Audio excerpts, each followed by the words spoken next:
Welcome back to the Creating Distance podcast hosted by TA Sales. I'm your host, Tom Alamo. Some people call me Tommy Tahoe. And each week on Fridays, we'll be bringing you an episode to break down with salespeople and sales leaders the top tips, tactics, strategies, stories that you need to get to the next level of your career and up-level yourself. So let's get into it.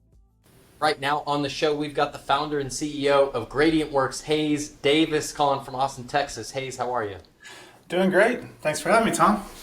Yeah, likewise. The impetus of this, the listeners have heard me talk a few times about the Pavilion CRO Summit, but that was my introduction to you and my introduction to GradientWorks, hearing you talk about the 10x reps. So that's probably going to be the meat and potatoes of our conversation today. Is I'd love to riff. I've got the advantage of I've already heard this talk, so I've got some kind of thoughts and questions, and I'm going to try to poke some holes live with you and have some banter with that. But maybe you could just give a quick background of the audience. You founded multiple companies, worked across RevOps as well, and have a deep passion for that. So maybe you can just give a quick background as to how we got here today, and what kind of led at least to the founding of GradientWorks, some of the pain that you were experiencing. Yeah, sure. I'll try to keep it brief, but if you'd asked me 10 years ago if I was going to be running a company that was focused on CROs and sales technology, I would have said you were crazy. I never saw myself really as a seller at all, which might make me a little bit different from some of the other folks that you have on this show. I actually got my start as a software engineer. So I built a lot of software, ultimately ended up founding a company that did social media analytics. And I realized pretty quickly early on that I could build a lot of really cool shit, but I couldn't sell it necessarily. And so I made a bunch of mistakes running that company and figuring out how to do sales there. And I don't think we ever quite got it right, but we got it right enough to have a pretty good exit. And so we exited to a company back in 2018 here in Austin. And, that was a really great experience. I got to dive in, head first with a really great sales leader and a team of about 60 reps and just learn everything I could about working with that team to be successful, selling our product kind of alongside the product that they sold. But that only lasted about a year. That company actually got acquired by our largest competitor. And so I found myself in this really interesting situation. This competitor was 4,000 people, publicly traded, but controlled by a PE firm. But what was interesting is they bought this company and installed a lot of us who were in leadership in go-to-market leadership roles. And so I found myself sitting across from my former CEO, who is the president now, saying, "Hey, I think you should run RevOps." And I said, "What? You do?" And he was like, "Yeah, I think you should." And I think I pushed back, but then ultimately I said, "Okay, I'll do it." And I think he saw something in me. I think he saw a high pain threshold, which was important, right, among other things. But I went on to run RevOps with a team of 50, supporting 600 sellers at this publicly traded company. And it was a really, really eye-opening experience, as you might imagine. And I was able to use my different kind of background, I think, to be successful there, because we had a lot of things we needed to kind of solve from the ground up. And one of those things that we ultimately realized was kind of at the core of all of our challenges was, our reps just weren't attaining where they needed to be. We didn't have the level of efficiency we needed. And one of the things we discovered as we kind of looked around the organization was, hey, we're spending a ridiculous amount of money on enablement. The reps know what to do when they pick up the phone. It's not perfect, but they're doing okay with that. We're spending, an insane amount of money on data. We've got the phone numbers and firmographics, right? And then we're spending an even more insane amount of money on outreach at the time. I think we're spending $400,000 a year on outreach, right? So the reps can actually, they can make the calls, send the emails. What's happening here? And we realized that it actually was pretty deeply embedded in how we thought about deploying all those folks into territory and how we actually organize that whole team. And so sales leader and I developed a model for account allocation there called dynamic books, which was a way of allocating accounts dynamically, like it sounds, kind of destroying the idea of legacy territories. And we started to kind of build up this, what I think of as sort of this operating system for a higher velocity sales organization. And long story short, the problems that I saw there and the pain points I saw there, we really felt like were something that we should commercialize and bring to the rest of the world. And so what we do at GradientWorks is it's a pipeline platform for commercial sales teams. It starts with the idea of changing the way we think about territory and how reps work accounts, and then extends from there into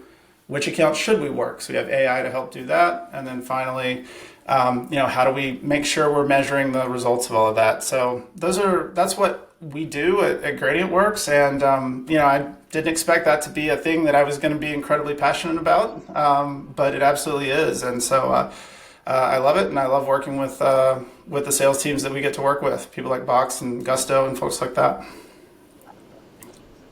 We're going to get to the 10x rep talk that you gave at the summit in a minute, but just out of curiosity, for some of the folks that maybe are founders that are still doing founder-led sales, and maybe first-time founders like yours truly here, is there anything you've learned in your second run or multiple runs as a founder that you might have wished you known on the first run? I know you mentioned you could build great software, but you weren't great at selling it, at least 10, 20 years ago. I imagine that's probably changed since with a lot of experience, but curious if anything comes to mind about that.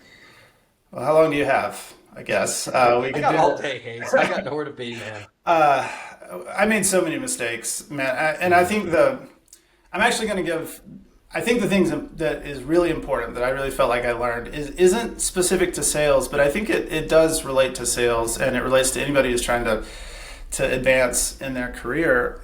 I think that I tried to go it alone so much in the early days of that first company. I didn't surround myself with mentors or people who had done it before.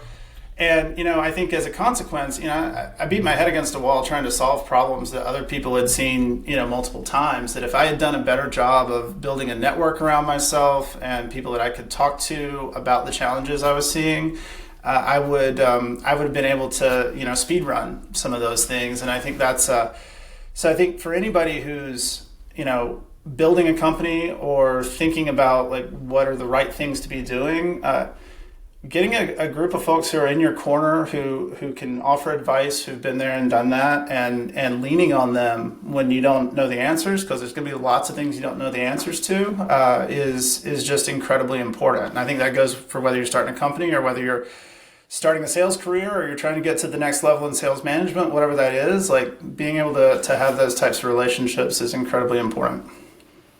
That's great advice. So let's get into the 10x rep idea. I believe this was spawned at least partially from the popular Paul Graham memo that he wrote about the 10x engineer, which probably spoke near and dear to your heart as an engineer. And a lot of folks are probably familiar with at least Paul Graham, if not, some of his essays. So maybe you could just expound a little bit upon that. Like when you think about your thought experiment of the 10x rep, what does that mean to you at a high level? Sure. Well, let me give you just a little bit of background on sort of what led to the conversation and what led to the thought experiment. So, like you said, 20 years ago now, Paul Graham is the founder of Y Combinator, wrote an article called Great Hackers. If you know Paul Graham, he just occasionally publishes these articles on this website that looks exactly like it has for the last 25 years, right?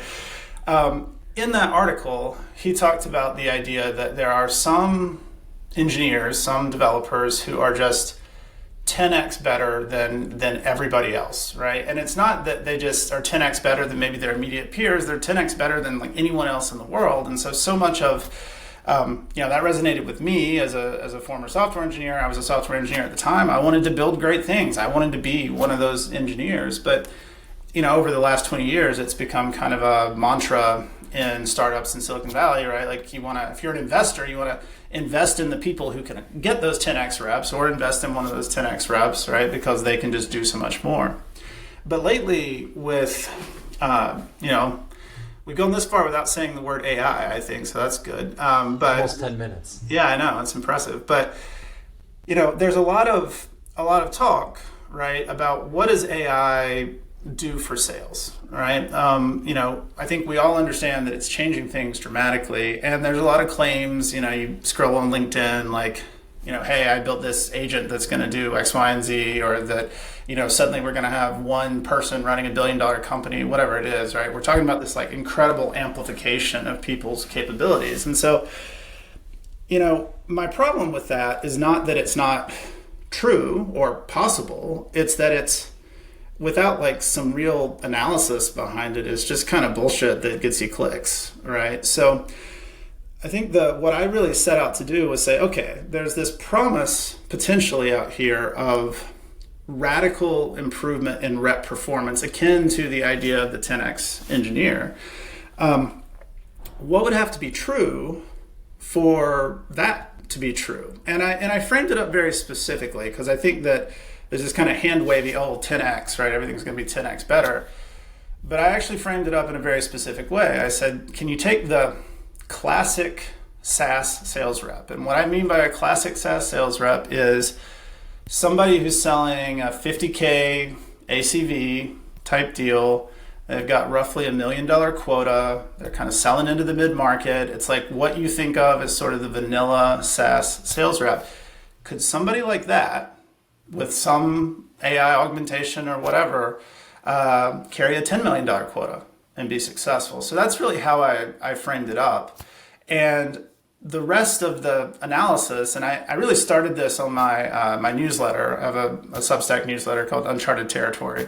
.gradient.works if anybody wants to subscribe. But I started this analysis there, and I really broke it out into 3 scenarios. One, which seems to be the most common kind of idea around AI, which is just do more. It's just volume, right? Like, let's 10x the volume, right? Number 2 was, let's do the classic way of increasing someone's quota, right? Which is basically massively increase the dollars they're selling, right? If you want a $10 million quota and you're selling $1 million software, okay, right? If you want a $10 million quota and you're selling 50K software, maybe not. So I framed that up as what could happen there. And then lastly was more of an efficiency play. What would need to be true to radically increase the rate at which somebody set meetings and then the rate at which they were actually able to win, which ironically the win rate probably became the most controversial part of this whole conversation that blew up on LinkedIn and had a lot of people saying, no way. But so that's really how I came to this, is just trying to say, go back to the actual numbers and say, okay, if AI could do X, Y, and Z, how could that translate into a massive increase in performance? Okay. I want to get into each of those 3 scenarios a little bit further, but before we do that, for the folks that are listening that have a sales background and not as much of an engineering background, my interpretation of a 10x engineer, or when people say 10x, which is they bring up all the time about everything, I feel, is that it's a loose term. It's not supposed to be like based on the reality and quantitative that a 10x engineer literally has 10 times more impact or is 10 times literally more valuable than the average engineer.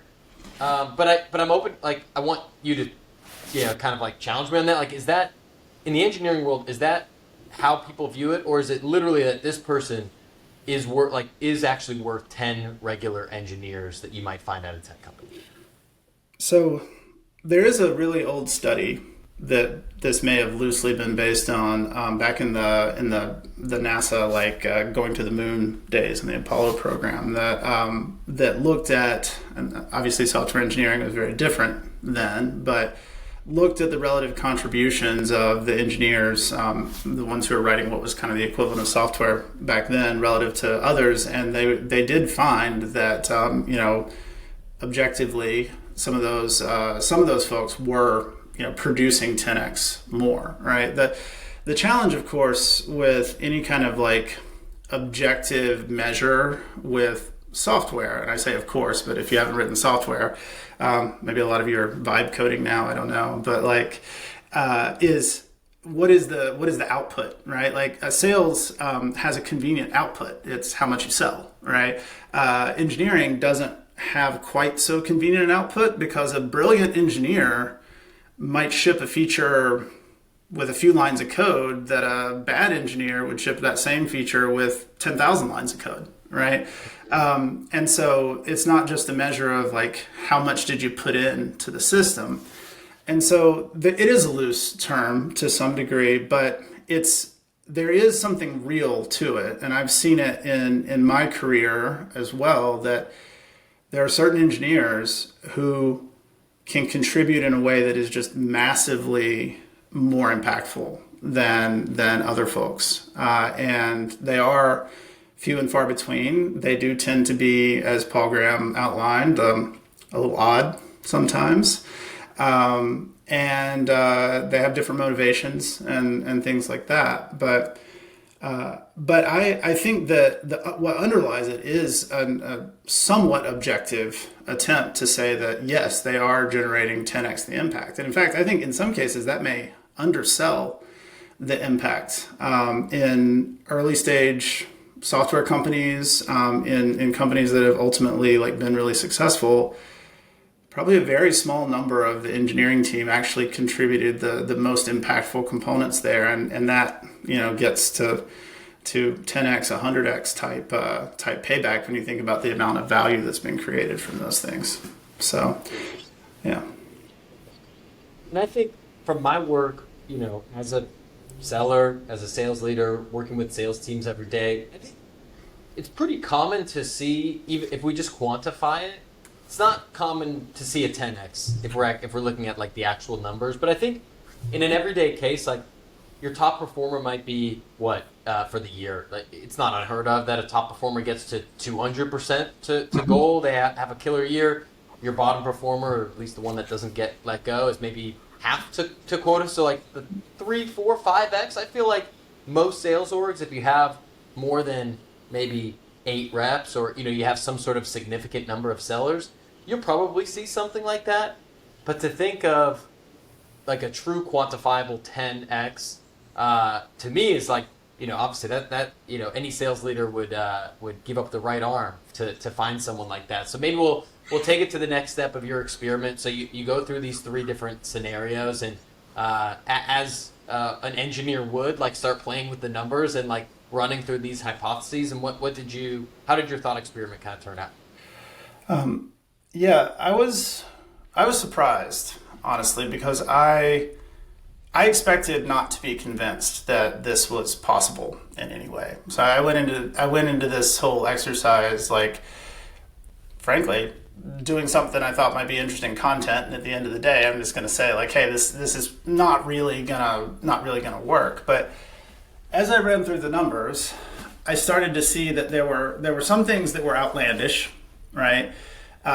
Because I think this, when you think about a thought experiment, right? Like what you want to kind of do is follow where the logic leads, and if the logic leads to, gravity pulling you off the earth, right, as opposed to down to the earth, then you probably made a mistake, and that's probably unlikely, right? But if it leads you down the path of, okay, gravity's a little stronger over here, but it's still like within tolerances, okay, maybe we're doing something interesting. So the first thing I'll say is like, just looking at the volume scenario, it was the equivalent of like gravity reversing itself, right?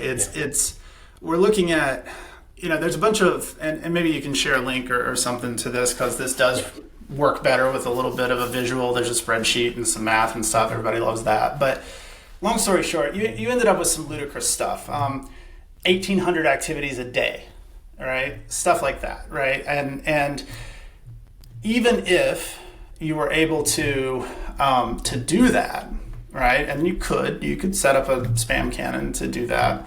There's some real drawbacks and problems with trying to scale up to that level of activity. And part of it has to do with some things that I think of as difficult to change versus easy to change, right? So if I'm going to need 1,800 activities a day, and again, you can see the math if you look at the spreadsheet, but if I'm going to need that, well, that's going to have to be almost entirely automated, right? Like a human can't do very much of that at all. And if it's going to be entirely automated, well, it pretty much has to be email. And there's some reasons for that. But I think we all know that even good, well-crafted email has a terrible response rate. Reasonably well-crafted, even if we assume AI does a great job, email is still going to have a 0.01% type response rate. So that makes it really difficult. But then if you start thinking about well, I need this outbound that's automated to be able to use all the channels a human would to be successful, because I think we all know real successful outbound needs multiple channels to be successful. They got to be able to make calls. Well, robocalls with an AI are illegal, straight up, right? Now you may be okay ignoring that. You may figure out some ways around it, but it's not a thing that's going to change anytime soon. And then lastly, if you want to use LinkedIn or any of those, a channel like that, you can automate things in LinkedIn, but they don't like it much, and you're putting your account at risk and all of those things. So I think if you look at the totality of just spamming the world, even if it's not spam and it's well-crafted AI messages, the kinds of response rates and the legal and sort of cultural things you'd run up against are pretty significant, right? And so that to me kind of torpedoed the volume play. So that was the first one. And I can't say I was too surprised by that. But then the second one was increase the ACV, sell it for more, right? And so in this one, I framed maybe I'm being unfair because I framed up the idea of this is a 50K mid-market type sale, right? My assessment is that if your 50K mid-market sale is suddenly a $2 million deal, it's not a 50K mid-market sale anymore. It's a fundamentally different motion. It's a different kind of product. It's selling to a different market. And so what I really looked at is said, look, there's probably a cap on how much you, as a seller, could really increase your ACV. And let's say maybe you could double it, right? You double it to 100,000 and you sell at 100,000. It makes the math problem a little bit better. 900 activities a day, probably still, I didn't say it before, but 12 meetings or something like that every single day. And so you end up with this situation where it's pretty much like the volume play, unless you can 10x the dollars, in which case you're basically doing an enterprise sale at that point. So you're not that vanilla kind of SaaS sales rep. So you can quibble with that. You can say, well, so what, right? You figure out how to sell it for more and that'll solve the problem. And then the last one, the one that actually swayed me, is the efficiency play. And so there's a couple of numbers that go into this, but number one is the idea behind the efficiency play is that you improve the efficiency with which you convert your outreach into opportunities, right? And the way that you do that is where AI comes into play. So it's not so much just having an AI SDR that's just sending a bunch of stuff, right? It's more about having an AI outreach system where there's a bit of human in the loop and context, where basically it can do some of the lifting as far as email and things like that you need to do, but it can kind of bring in a human at the standpoint of okay, this is when I need to make a call. Here's everything I need to know to make a call. It's not really that different from an outreach or a sales off today, just more automation, more capabilities, right? So if you bring that to play, you're doing maybe 300-ish activities a day. Now that's way more than most people do now, but it's not completely far-fetched that you could do that. The other place that it flows into is the number of meetings that you would have to hold. And the number of meetings you'd have to hold is dependent on the number of opportunities, which we kind of defined, and ultimately dependent on your win rate. And the biggest, most controversial thing I did was say, let's take a 20% win rate and jack it up to a 50% win rate, right?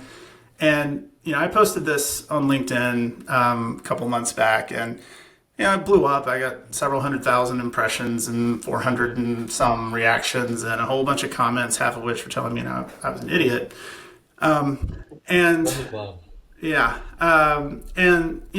most of it was centered around this win rate. It's just impossible. That a 50% win rate in SaaS is just not something that you can do. And so, my hypothesis there is if the accounts that you're working in the first place are really, really good, you're talking to the right people, there's timing, all of those things. And those are things that AI can help with as well in the account selection phase. You're more likely to put opportunities that have legs into the pipeline. And then from there, I think a lot of reps struggle, especially at any kind of like meeting volume, to juggle all of these opportunities, maintain the context they need, ensure they're always saying the right thing to the right people, have like, omniscience about the product, all of those things, right? Deal management is really, really hard. And so I think if you introduce this idea of a co-pilot, and the way I define a co-pilot is something that helps you prior to a meeting, have all the context you need, during the meeting, answer questions that you might not be able to answer, and then post-meeting, the follow-up, which are all pretty well within scope of what AI can do today, it can get better, then you could probably get to a place where you don't lose deals because you mess up nearly so much. You don't lose deals because you lose context. You don't lose deals because you those processes aren't working as well as you want them to. And you don't lose deals as much because you're not necessarily talking to people who don't have motivation to buy. And so if you stack all those things on top of each other, which admittedly is a lot of assumptions, you get to a place where the meeting load is about 6 or 7 a day. The activity load is about 300 or so a day. And what we're talking about here is an incredibly hard job, but not an impossible job, especially if there's a $2 million W-2 at the end of all this, because you've got you're closing $10 million in revenue. So that's really where I came away and said, look, with the right application of AI and things that aren't just a crazy jump from where we are today, it looks like a job that some people might try to do and might be successful at. So that's where I ended up. What was, I have a few different scenarios I want to run by, but what was your feedback? It sounded like you had some conversations at the show. Obviously you had some online, before you presented this, but what were some of the common things that people were sharing with you after that? Well, what's interesting is, I introduced kind of 3 or 4 places you might really apply AI into this, right? Number 1 is account selection. Number 2 is the actual outreach. And then I guess really 3. The third one is this kind of co-pilot idea, right? And interestingly, nobody really pushed back on the AI of it all. They weren't like, AI can't do this, right? Whether that's, a good thing or a bad thing, I don't know. I just thought that was kind of interesting. The categories of pushback, and I actually wrote a second follow-up article where I used AI to classify all the different kinds of pushback I got. So you can see that quantified. I think I have a problem, but there was pushback on burnout for reps in a lot of cases, and rightly so, though I wouldn't say that sales is a bastion of like mental health for people as it stands, right?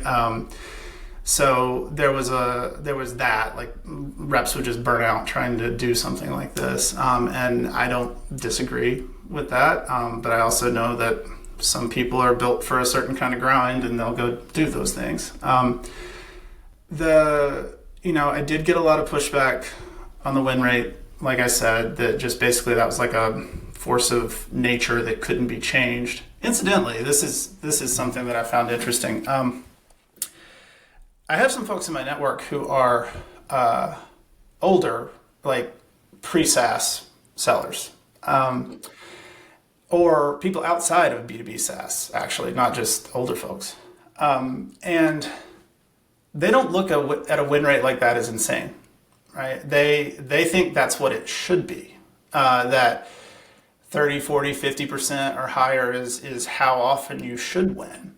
And I think that's fascinating, right? It's like you talk to somebody who sells, I don't know, janitorial supplies or whatever, and they're like, yeah, I win 60% of the time. And then you talk to somebody who's selling, sophisticated whatever AI, things, and they're like, I don't know, I win like 12% of the time.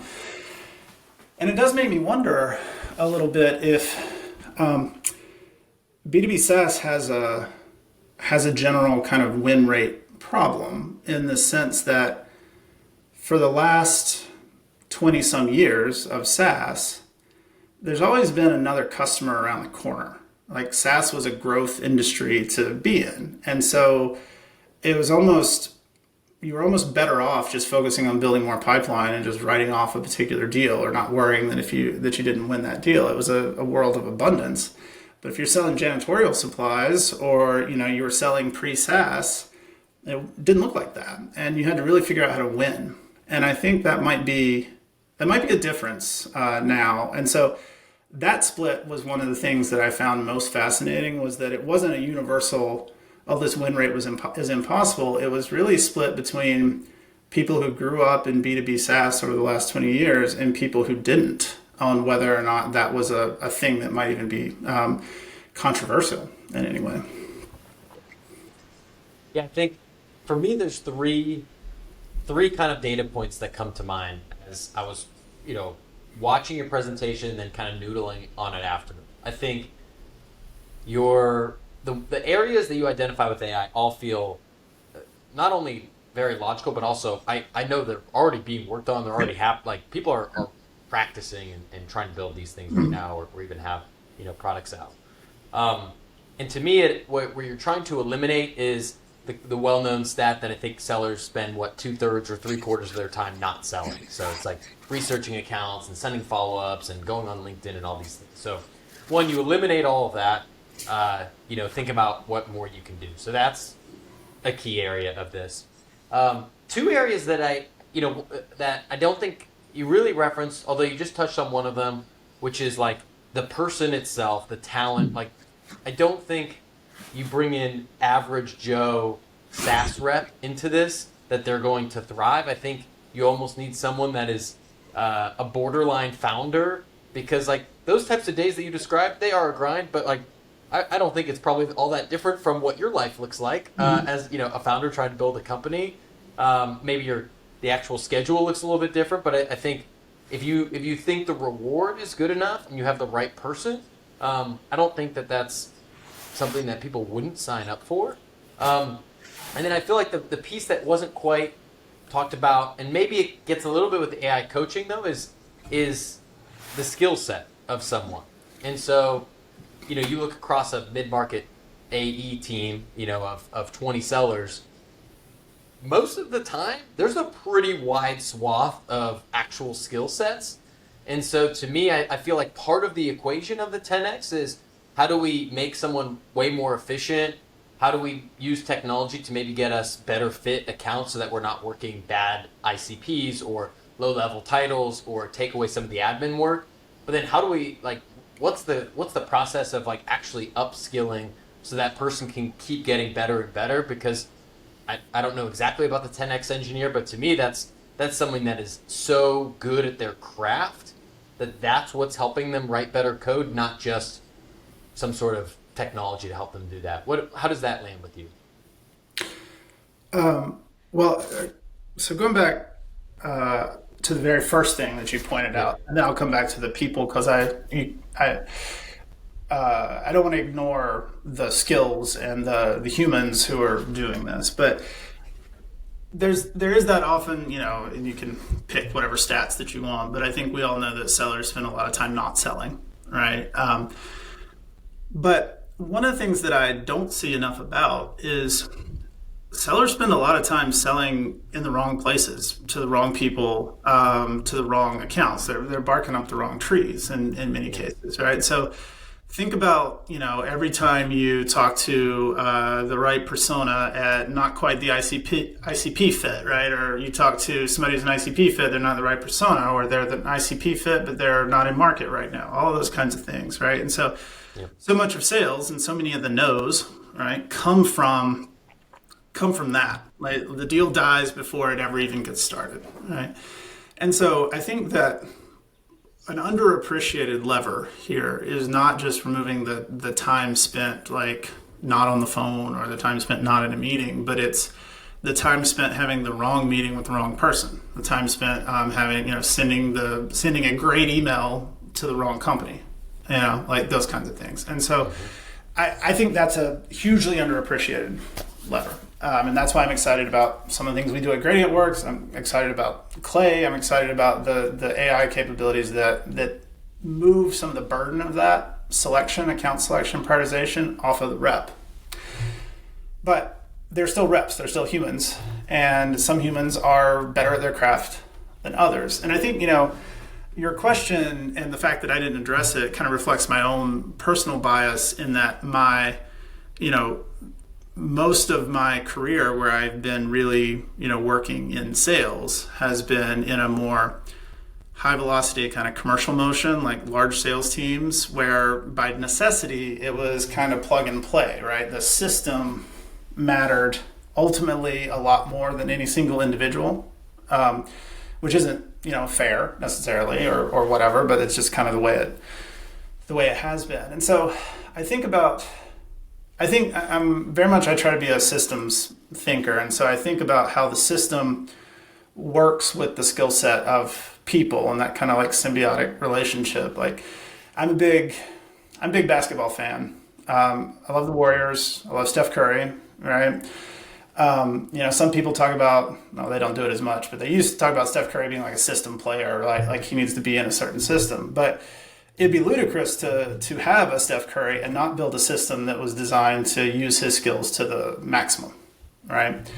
By the same token, it would be kind of ludicrous to plug somebody in as like the first person off the bench and completely contort your system to their skill set, all right?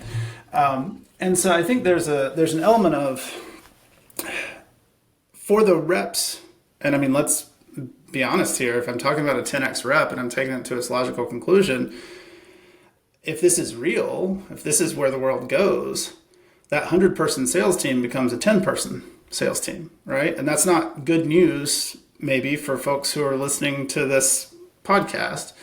And that said, in a world where we had 10x engineers, right, we still have a whole lot of software engineers. So it's not necessarily that that's what's going to actually take place. It may be that we have as many sales reps as we did before, and we have a lot of just more output. But long story short, in a world with fewer sales reps, each individual rep matters more, right?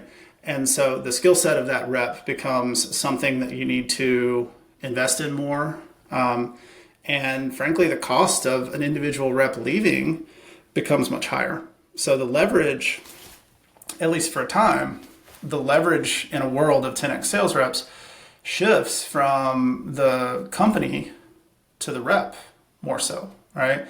And that means more investment is necessary from the company and the reps' like happiness in their skill set and their ability to succeed. And no, I don't think that, Joe off the street is going to do as well in an environment like that, which honestly is one thing that it kind of scares me a little about this. One of the things that I think is really awesome about sales, my father was a salesperson. He sold furniture in North Carolina, big business back in the day, right?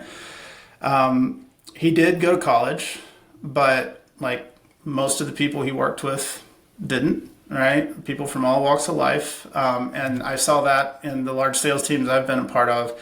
There's so many people who are, if you're just hungry and you're willing to do the work and you're coachable and you're ready to learn, you can come in and be a fantastic seller. You can learn that skill. You can make a bunch of money. You can be successful. I worry that some of that starts to disappear in a world like this. All right? That there isn't as much opportunity to go around for folks to kind of make the most of. And hopefully that's not the way that it turns out. But the long story short is just the pure kind of economics of it is, if all of this turns out to be true, is I do think for a while at least the power starts to shift to the reps who can work in this mode and be successful. And I made that point, and then I'll kind of wrap this piece up, but I made that point in the talk, which there's a little bit of subtext. Actually, it's text. It's not subtext. In the Great Hackers article from Paul Graham, he's actually talking to startup founders and investors for a lot of this, and he's talking about an arbitrage opportunity, effectively, which is that you can get a 10x engineer who's going to create 10x more value than other people, but they just want to work on good, interesting problems to them and will be happy with maybe 3x the compensation. So that like there's where you get your margin, right? That doesn't sound like any sales rep I know. And so that's not what's going to happen for this. So if there is truly a 10x sales rep, they're going to get paid. And, so it's interesting. It doesn't actually make the team cheaper. The cost of the CAC and everything else, the amount that you're paying the reps is going to be the same, but it's going to be more star driven, smaller number of people to split all that commission up. Definitely, I like the way that you're approaching the problem. It'll be interesting to see where things will go. I second what you're saying. That's a conversation we have a lot about. Like, that's the beauty of sales, is anyone can come in. You don't even, in my opinion, you don't even need to go to school, or you come straight out of school. You can be a teacher for 20 years and get, there's so many ways to get in, and it starts off as an even playing field, and so it can create a lot of opportunities for someone and their family. So I think we both have an appreciation of that, and I appreciate your thought experiment on this. There is one last topic that I want to close with, that I just find is interesting, thinking about where the world of sales is going, especially in tech. When I was doing some homework on the GradientWorks site, you make somewhat of a bold claim around like, hey, try us out for 3 months, and then let us know, what you think, or something to that extent, which is really kind of flips the model on its head of, hey, we're selling an annual subscription. There's no opt-out. There's no pilot. Take it or leave it, which is most companies in the B2B SaaS world that you and I live in. So I'm just curious, what's the systems thinking that leads you to that? How is that experiment going? Tell me more about it. Well, this has been a relatively recent conversion for me. I, up until a few months ago, was very much on the 12 months, that's the minimum. And, we're going to invest a lot in making sure you get onboarded and everything. And so we need you to make a commensurate investment. But I've actually I shifted my thinking quite a bit. I talked to several folks, some of which who were, considering buying the software, and really started to listen to what they needed to do in 2025 to get software approved, right? And it's just really incredibly difficult as a buyer, to buy software now. Post ZIRP, post zero interest rates, we're in this interesting place where there are budgets people can pay, right? So it's not like it was maybe a year and a half, 2 years ago, where there's just no budget whatsoever. But everybody who's ever bought software has been burned by some SaaS product that's sat on the shelf, or by some AI tool that didn't actually do what it said, or whatever the case is. And so the people who hold the purse strings, the CFOs and folks, are willing to spend, but they're not willing to commit until they see real world ROI. And so I think what this is even though it kind of sucks as a vendor, because we do make investments to get people up and running, and our product isn't just plug and play. It's really a change to kind of how they do things. So there's energy we expend there, but what we're finding is that this maps to how people buy, and I think it's a reassessment of the risk sharing between vendor and buyer that's kind of overdue. I wrote an article about this actually in Uncharted Territory, and one of the things I saw was that people are kind of pointing to this shift of POCs and some consultative stuff and outcome-based pricing and things like that is an AI phenomenon. People need to try it before they buy it because it's also new. But I think the reality is there's just too damn much SaaS. There is too much software out there, right? And for many, many years, I talked about SaaS as kind of a world of abundance for a long time. For many years, If you came up with like a reasonable way of re-implementing somebody's workflow and software that was like novel and differentiated, and you could go sell it and people would like understand they needed to go like pay for 12 months or whatever. But quite frankly, when there's 50,000 different B2B SaaS products out there, and that's an actual number, that like the next guy is just going to come in and say they could do that. And like all the workflows and things like that could be automated, all the low-hanging fruit is kind of done, right? So either you're selling into replacing something else, right? Or you're selling into what effectively are like the hardest things to fix, that need the most like proof points before people are willing to invest. So long story short, I think this is just how software needs to be sold from here on out. Like people need to have an opportunity to see how it works in real life for them. Your ROI spreadsheet is fine. Everyone discounts it down to zero. They need to see what happens, how you're going to support them, how you're going to deliver on your promises, what kind of value you're going to get for them. And then if you do that, if you do what you say you're going to do, they'll continue, right? And so I think it's a shift of the risk onto the vendor that, as much as it sucks to be a vendor, is long overdue. Yeah, interesting. Yeah, I mean, it's something that, a lot of, for people that are in B2B SaaS and run deals, like, a lot of companies aren't maybe unfamiliar with running paid pilots and things of that sort, but that was almost like the last resort. And I find it interesting also thinking about like when you're taking you zag a little bit while everyone else is zigging, is that an offer so good that it just moves, gets movement within the pipeline too, and like people that weren't going to be good fits are going to kind of see themselves out the door after a month anyway, that would have been churn 11 months from now anyway. So I'd be curious to see what the retention numbers look like, not just for like after that 3 months, but people that see it, feel it, then opt in. I have to imagine that the retention would be super high. So I'll be curious to see, a year from now what that looks like. It's TBD, but I feel pretty confident about it. The product's pretty sticky once it's in place. But to your somewhat question there is, we are seeing it accelerate sales cycles for us, for what we do, because I do think in a lot of cases what we're doing is kind of a challenger sale. We're saying rethink territory, do some of these things, and if you can roll that out with a certain team, it provides that little bit of insurance policy that like, okay, this new way of thinking is actually going to work for us. So that's been, so far, the results are good. Yeah, I love it. Hayes, I appreciate you coming on, sharing some unconventional thinking about, what the future of sales looks like. I learned a lot, not only from your talk, but just from bantering with you, from reading some of your posts as well. So I know I want to give a shout out to Uncharted Territory, where you're writing on Substack, and also I think sharing that quite a bit on LinkedIn. Anywhere else you want to, kind of like point the visitors to other than your LinkedIn, and of course checking out GradientWorks?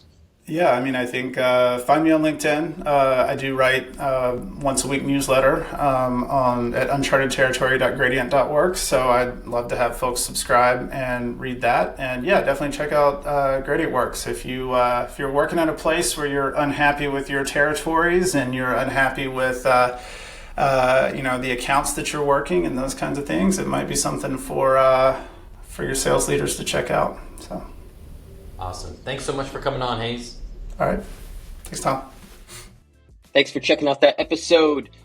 Two quick things as a takeaway. Number one, we would feel honored if you left a review wherever you're listening to this podcast, if it's on Spotify or Apple or YouTube, to just let us know how we're doing, what else you'd like to see. If you'd like to learn more about us, you can check us out at tasales.co.